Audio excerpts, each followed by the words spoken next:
Morning, ladies and gentlemen. My name's Clifford Stone. I was a Sergeant First Class, United States Army. I had a secret clearance with nuclear surety. I could get the clearance that I needed to do whatever it was that was necessary for me to do at the time on special operations when I was called in on those.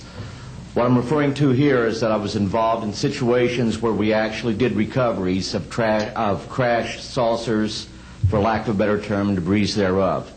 There were bodies that were involved with some of these crashes, also some were alive. While we were doing all this, we were telling the American public there was nothing to it. We were telling the world there was nothing to it.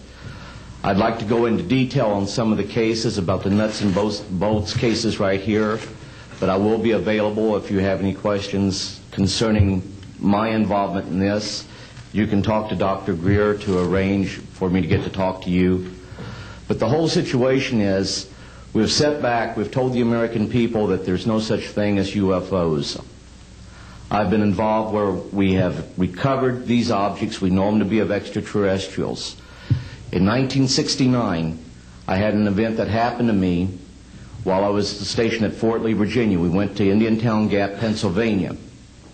That would be my first exposure to any time that we would be recovering an unidentified flying object. When we went there, we already had people that was already in the facility. We were a backup team, which was supposed to be NBC because there were supposed to be some nuclear materials that was on board this craft. Later on, most people involved would have been were to be told that there was nothing on board it. It was nothing more than just a crash of one of our aircraft. I know better because I was one of the people that approached it with a Geiger counter to get surface readings.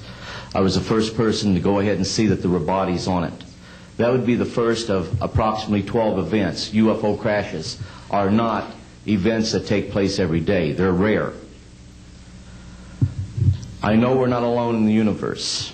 I know that the absence of evidence is not evidence of absence.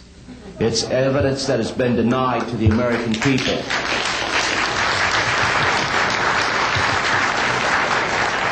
I stand before you today in my almighty God, and I tell you this. If Congress calls me in and says, will you testify in detail what you know, I stand here today prepared and ready to do just that. Governments must never lie to the people for no reason. Thank you.